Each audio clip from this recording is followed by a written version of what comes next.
And as a consequence, the banks froze all of my accounts and demanded I provide proof of the history of my transactions and where the money was sourced from. We're talking about the lives cut short, and we're talking about a large number of people who've died, and that are leading to these excess death numbers, as you say, around the world. They're buying off leaders and intelligence officials in almost every country. They enact these other infiltration strategies, which we ought to pay attention to.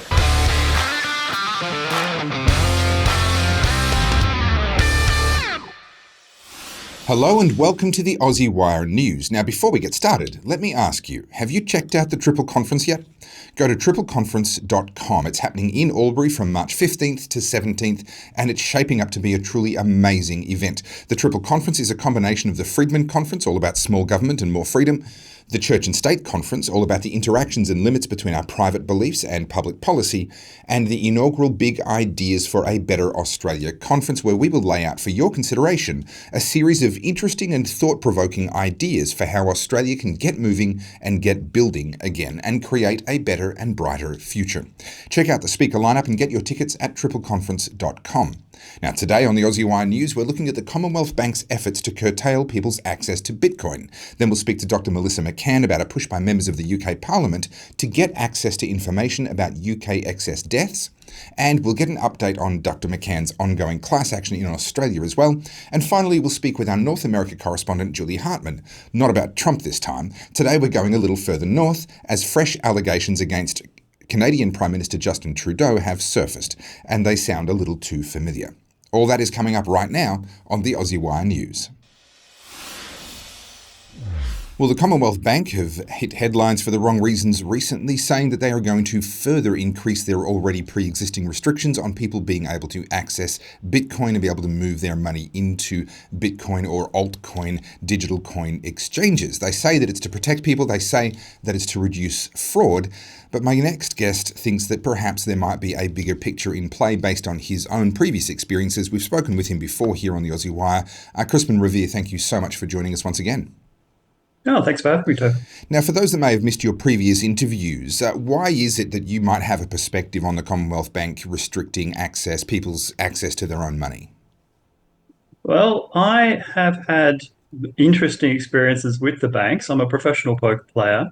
And for me, this all came out of nowhere when I tried to deposit $2,000 cash into my own bank account with Westpac, into my own account. And as a consequence, the banks froze all of my accounts and demanded I provide proof of the history of my transactions and where the money was sourced from in order to unlock those funds. So we're not talking hundreds of thousands of dollars money laundering legislation, anything like that. It was simply a mechanism of control. And this happened again, even after I resisted that pressure. But now it's been resolved, but now much more focused on the various ways in which banks are trying to control and influence people and try and curb their own spending and financial transactions that may be outside their own control.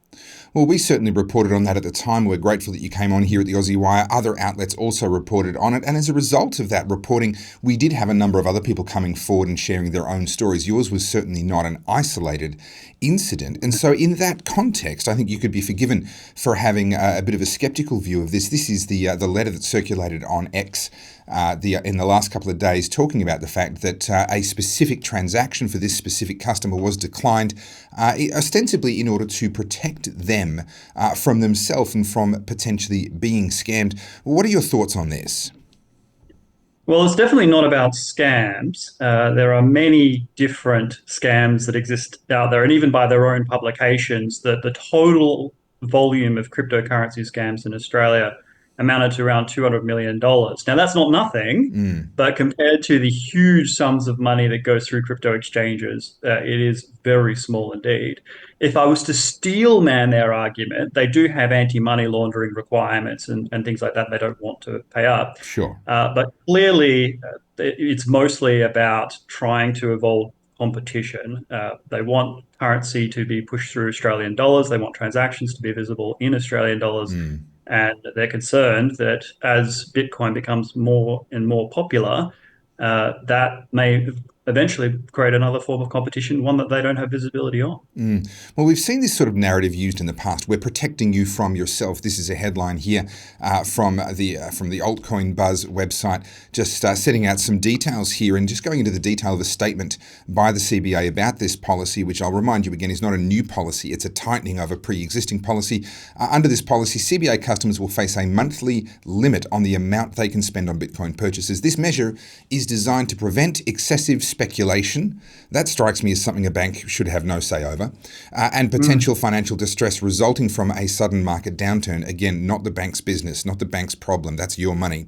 And the bank cites protecting customers from crypto risks like volatility, loss, and scams as its rationale. Now, you've already kind of addressed scams there. What do you make of this protecting you from volatility, protecting you from potentially losing your money argument? Well, there's two things to be said about that. There's many different forms of investment that are highly volatile. And strangely, the Commonwealth Bank isn't restricting those that they stand to make money from in terms of their own security exchanges. They simply are focusing on crypto. And also, it's not just the limits they're placing on crypto. They're doing other things as well. So at the time they first introduced those restrictions, they blocked money through various crypto exchanges, including the largest exchange in Australia, Binance. And they also make these purchases slow and difficult. Just like when you transfer money to others, sometimes it can take days, many business days to go through. Well, they do that routinely with crypto purchases as well. And if you're a crypto investor, that could be seriously deleterious. So they're trying to pressure people not to invest in crypto at all. So it's not just the limits they're placing on it, it's the difficulty of actually engaging in that at all, which has nothing to do with speculation. It's purely to try and get people out of the crypto markets when they're operating from Australia. Well, Bitcoin has recently been on a very much a bull run. You can see that to the very right-hand side of your screen there, having exceeded 100,000 Australian dollars for the first time. Now, it's worth noting only not so long ago it was up around 90,000. The volatility argument, well, you can see it there. There is certainly something to be said about a volatility issue there.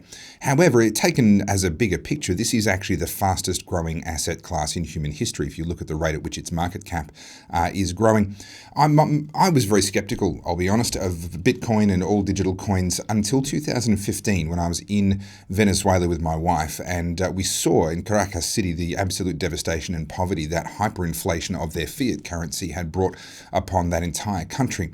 And we met people who now lived their entire lives in Bitcoin. They insisted on being paid in Bitcoin. They paid all of their bills in Bitcoin. They wouldn't do business with someone unless they could do it in Bitcoin. And that was how they were protecting themselves against inflation. I have to note here that this quite extraordinary run in increased values is coinciding with an increase in inflation in most fiat currencies around the world. Do you think that there is a link there where people are beginning to turn to Bitcoin as a hedge against that inflation? You've articulated that extremely well, Topher. Yes, one of the great advantages of cryptocurrencies, particularly Bitcoin, is the control against inflation, because there's an absolute cap on the amount of Bitcoin that we created. There could be no government that tries to manufacture dollars to spin their way out of financial trouble. It's all done through market price. And that's one of the reasons that people trust crypto as a means of exchange.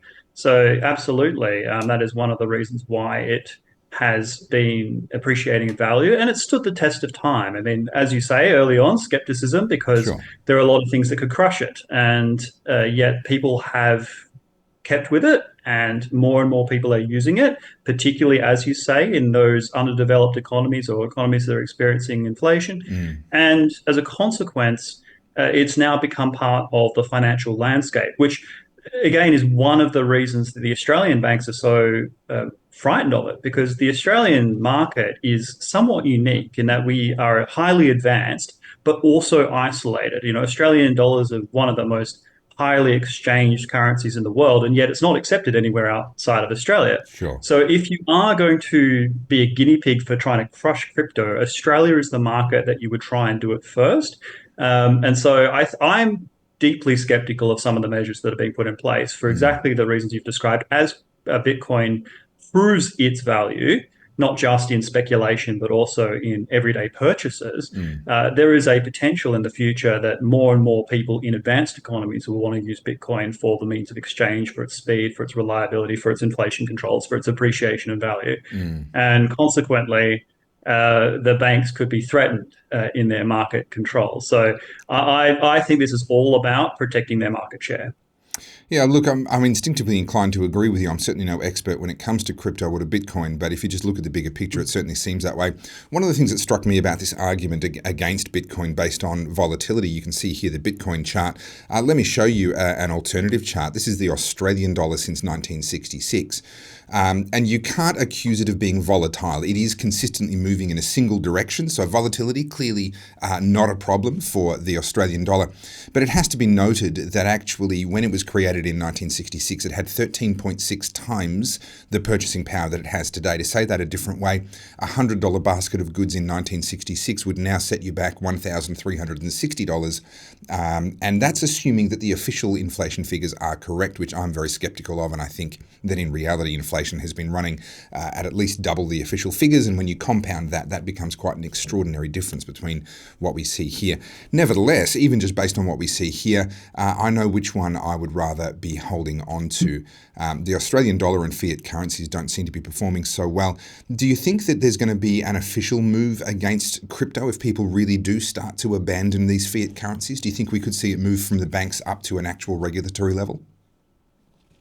So this is where I am quietly optimistic Okay. because I think it's failing. I think what the banks are trying to do, it relies a lot on public attitude and public support. So if you can make Bitcoin seem dodgy, if you can make it seem stigmatized that only people who are speculators or criminals or dodgy types are engaging in it, then people will naturally gravitate towards what they know, which is the traditional currencies. But more and more ordinary retail mums and dad type investors are getting involved in Bitcoin. They are becoming more educated about blockchain. And as such, it relies on the public support. If there is no public support for it, then people can find ways around it.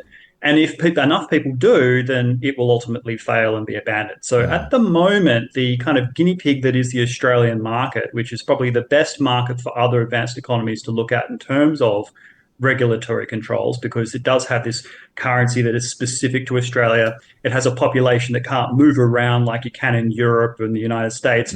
So if you were going to restrict it, Australia would be the place. But even in Australia, it's falling over. So I think with some quiet confidence, it could be moving in a more freedom, positive direction. Well, we'll certainly keep an eye on this story as we have been over the last year since we were created here at the Aussie Wire, and we'll continue to bring you back on for updates as this develops. Thank you so much, Crispin Rovere. Thanks as always. Well, here in Australia, we have some wonderful politicians and in particular some wonderful senators that are pursuing the truth when it comes to COVID, when it comes to excess deaths, when it comes to the cause of why we would be seeing a spike in excess deaths. But Australia is not the only country where that is happening, and we had some very interesting news come out of the UK on that front. I'm joined now by Dr Melissa McCann to discuss this news. Dr McCann, thank you so much for joining us.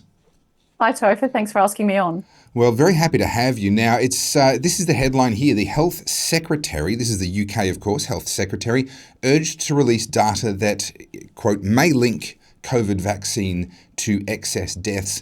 There seems to be a reality that this issue is not going to go away. There are certainly people that have been hoping that it would, but Dr. McCann, it seems like it's not. Yeah, I'm really pleased to see that it's not. And I'm not surprised by that, Topher, because I've spoken to so many people who've lost their loved ones, and these people are not giving up on their fight for the truth to come out and a fight for further investigation as to what happened to their loved ones. So I'm not surprised there's ongoing pressure. There's pressure from a number of politicians in Australia as well. I think it's really pleasing to see this progress in the UK. Yeah, it is good to see. And of course, what they're trying to get answers to is this graph here. There are a couple of different ways of modelling excess deaths, and we see two slightly different coloured lines there showing the different ways of modelling that. But in either case, there is a clear signal here. Some people might argue that it's due to COVID. Some people might argue that it's due to other policies and nothing to do with vaccines.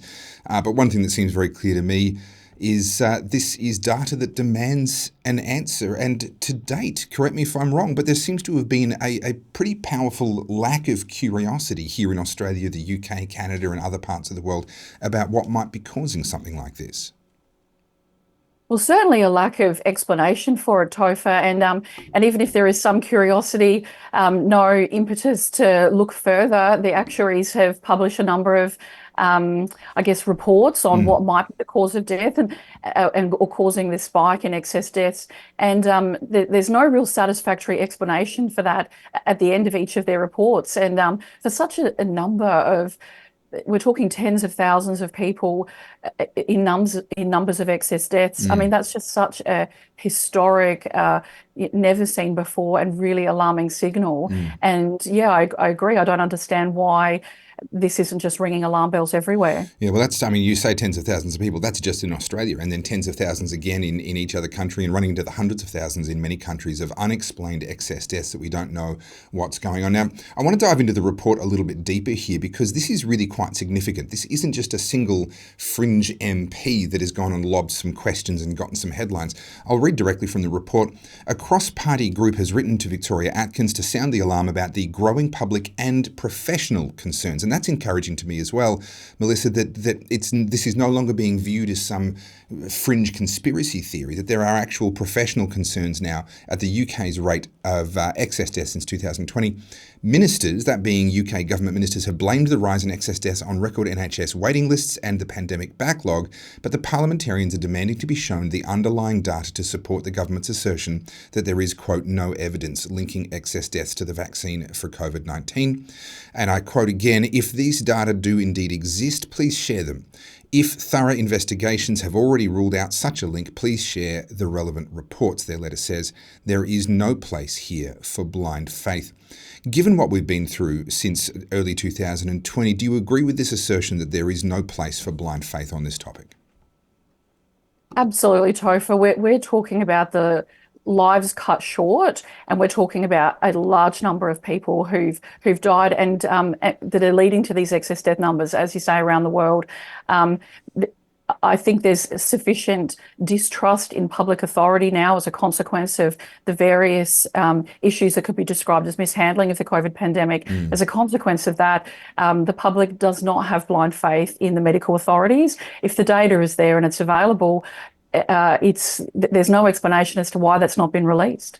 It seems quite extraordinary. I mean, we saw a leaking in New Zealand where someone who had access to the data then leaked that data, and that's caused an enormous controversy over there. That's not what we're about today. But it seems that we as taxpayers are funding research and funding data and funding these reports that we then never get to see. That doesn't seem like a particularly democratic situation, but we don't get to see them, but other people do. I'll continue reading from this report. There's a group of 21 MPs and Peers from 4 parties that have authored this letter, and jumping to that middle paragraph there, they believe potentially critical data which maps the date of people's COVID vaccine doses to the date of their death have been released to pharmaceutical companies, but not into the public domain.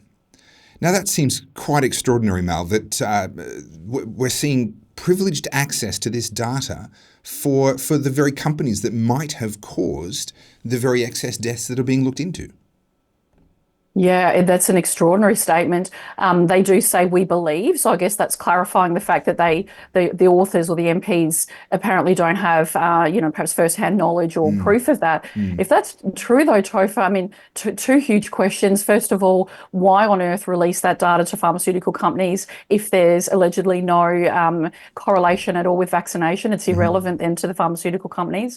The second issue is that if that is the case, and let's say, as they're suggesting, that there is no link with vaccines, then this data would definitively prove that. And if you look at the tanking share prices and phenomenally low vaccine uptake, these companies have an obligation to their shareholders or a risk, civil claims against them if they don't release data that would potentially improve those share prices by demonstrating that the vaccines are not the cause for this. So perhaps they don't have that data. If they do, that raises some really serious questions. vaccines. Certainly does, and it's very encouraging to see this coming from the very highest levels of the UK parliamentary system and political system.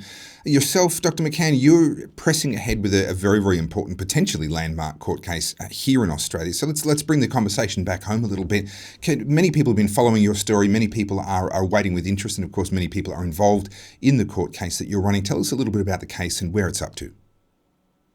Yeah, well, the case is a federal civil class action, so it's seeking compensation. It's seeking that on the behalf of the vaccine injured and bereaved. And the respondents in this case is the TGA, the Health Department, and the various actors within those departments. And what it's alleging is that negligence or misfeasance in the actions of those authorities to approve the vaccines based on the information that was available to them, and various other actions in regards to statements which we allege were misleading to the Australian public in terms of assurances of the safety and efficacy of the vaccine. So that's the case, and that's what's being alleged as part of the case.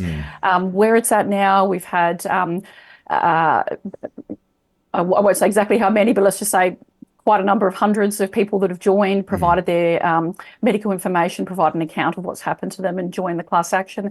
And the stage that it's at now is that our first case management hearing is tabled for the 12th of April, and that will be in Sydney in the federal court.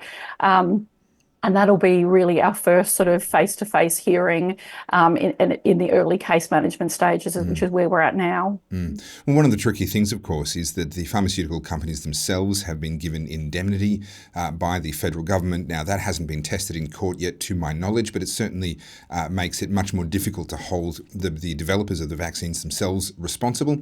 And we're probably years away from that being possible. And so I guess you're going after the people that you can actually legally kind of, access and try and hold accountable. Is there any possibility here of liability and accountability going to an individual level, or is it just going to be the TGA as an organisation or the government as an organisation using taxpayers' money to pay out compensation? Look, the individuals have to be named themselves, and they are named as respondents. So that includes John Skerritt, Brandon Murphy, Greg Hunt, and others. And yes, it is the case that the indemnity is provided that no matter who this case, essentially in some ways, whether this case was made out against the manufacturers for sort of a products liability claim, or the case that we're alleging here, which is a misfeasance and negligence claim, in either case, ultimately, I suppose it is the Commonwealth is responsible for those costs. And I think quite reasonably so, the public was advised that there would be a compensation scheme so that these people who experience injuries and bereavements had every right to expect that their costs would be covered.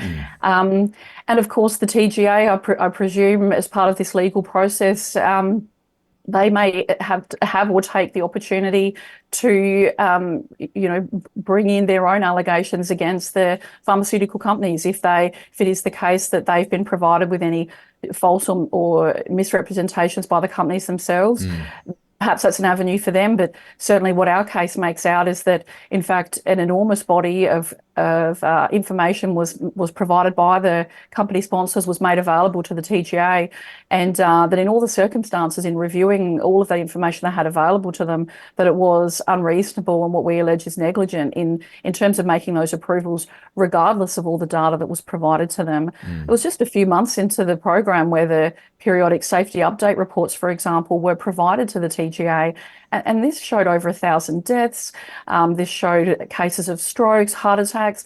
This was all provided very early on and before the widespread vaccination uptake within Australia. So really our allegation is against those parties who were responsible for that approval and for the post-marketing monitoring, and that the public quite rightly expected that should have been done to a very competent and high standard. We are talking about the health and lives of the Australian public. Yeah, and certainly that as new data comes in, those recommendations should have been reviewed in light of that new data. And of course, we need court cases like yours to determine whether that was actually done appropriately. Well, Dr Melissa McCann, I wish strength to your arm. I thank you for what you're doing.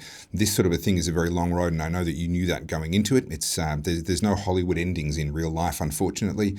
It is just a case of being willing to stick it out and fight the good fight. So thank you for doing that on behalf of so many Australians, and I do wish you all the very best. We'll stay across this story here at the Aussie Wire, and as there are updates, we'll have Dr Melissa McCann back. But for now, thank you so much for joining us. Thank you, Topher. Take care.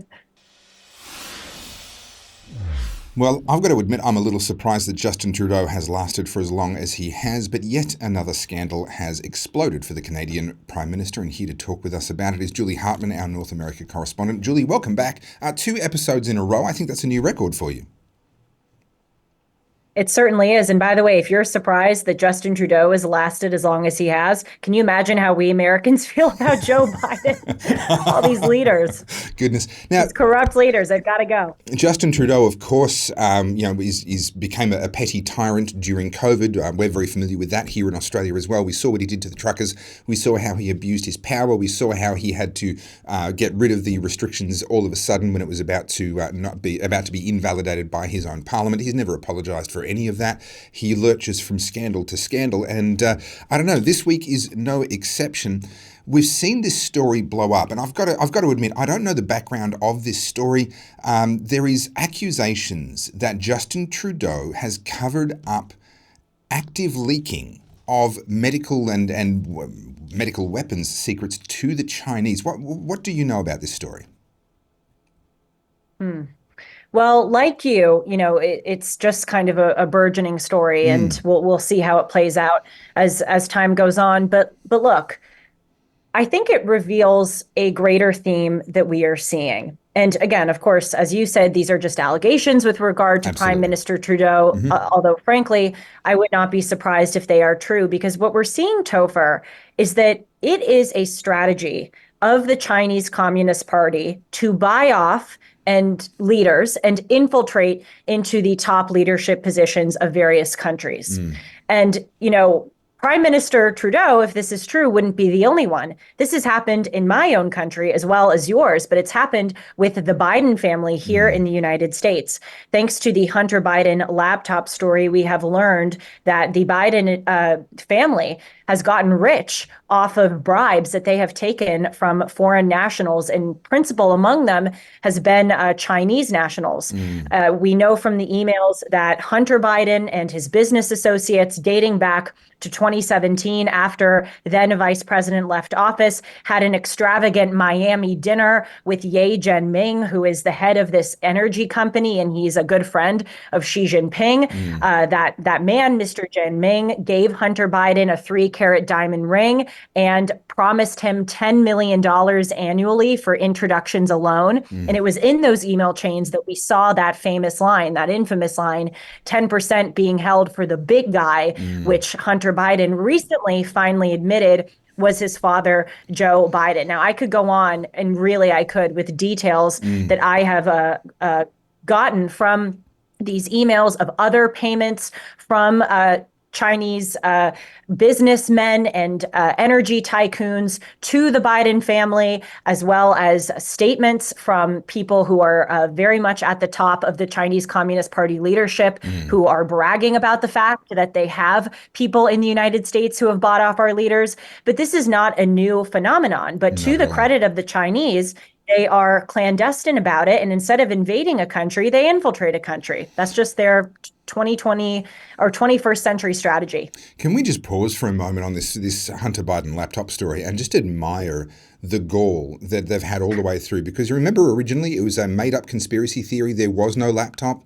And then, there is a laptop, but it isn't his. And someone, we've gone down this chain of just gradual admissions. And then, of course, the big guy couldn't possibly have been Joe Biden, former vice president and obviously now president of the United States. Now it's all out in the open. Everything that was originally called a conspiracy theory is now accepted and admitted as fact. And yet somehow Donald Trump is the one being dragged in front of the courts all day long.